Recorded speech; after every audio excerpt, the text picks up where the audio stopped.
One approach for this question would be to draw polygons and their number of diagonals until you get the number of diagonals being double the number of sides. So the number of sides, number of diagonals for three-sided shapes is actually 0 diagonals. Four-sided, and I might as well just stick with a square to make life easy, there's going to be 2. So here the number of sides is actually double the number of diagonals. We want the opposite of that. 5, let's draw a fairly regular pentagon. Okay, just make sure you don't miss any. There we go, so we've got 1, 2, 3, 4, 5. Actually, they're equal here, so we can see it taken over. Right, we're going to have to be careful now so we don't miss any. And I'm going to talk about an alternative approach in a minute. Right, so I'll start here. I've got 1, 2, 3. Here, 4, 5, 6.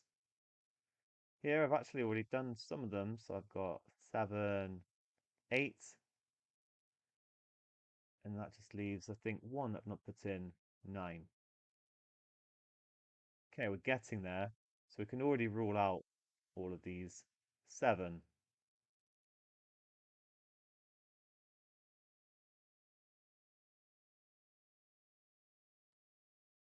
Okay, let me draw that again.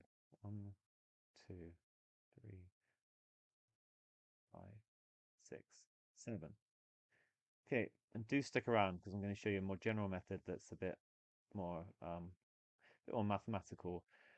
Okay, so we've got 1, 2, 3, 4 here. I've definitely done 7-sided shape, haven't I? 3, 4, 5, 6, 7. Yep. So I've got 4. And then I'm going to do it in a different color now. So from here, I've got 5, 6, 7, 8. When I get to here, I've already got one of them. So 9, 10, 11.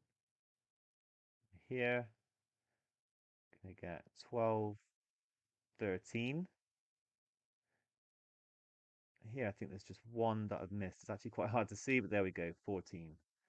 So 7 does give 14. The number of diagonals is double the number of sides, and that is our answer. 8 would have more than double.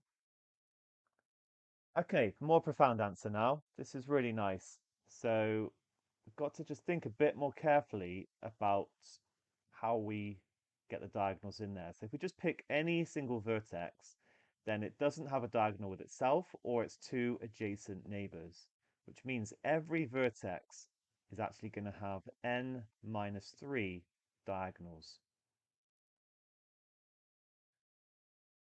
So for example, for the sixth one, we've got 3.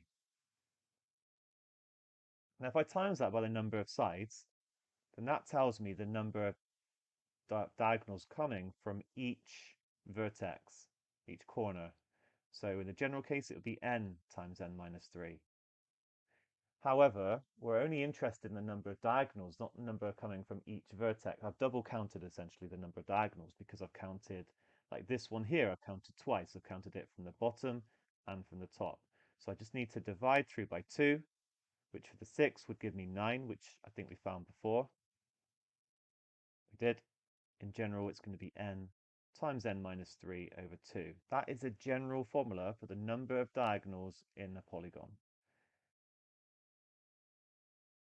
So if we want to know that it equals twice the number of sides, we could then take that equation. Here's the number of sides, and it must equal 2n. And we've created an equation. It's quite advanced, of course, but it's worth seeing this. And as you go on and do more maths, you'll see that often algebra is just the way to go to investigate complicated problems. We got away with it here, but now we could do anything. If it was like, is it possible to have 5 times the number of diagonals and the number of sides, we could investigate it using this approach. So I'm going to times through by both sides by 2, giving n times n minus 3 equals 4n. If you expanded this, you would get a quadratic. You can actually avoid it in this case. You can divide through by n. You've got to be careful because n equals 0 is a solution to this equation, but it's not a solution to this problem because we have to have a whole number, like more than one, more than three or more sides for our polygon. So actually we're left with n minus 3 equals 4. We don't have to deal with a quadratic. You will at some point. So n is equal to 7. We've solved it algebraically. Really nice method. But the other method works well. You just have to be really careful as you do it. Hopefully both of these methods give you a bit of insight into this problem.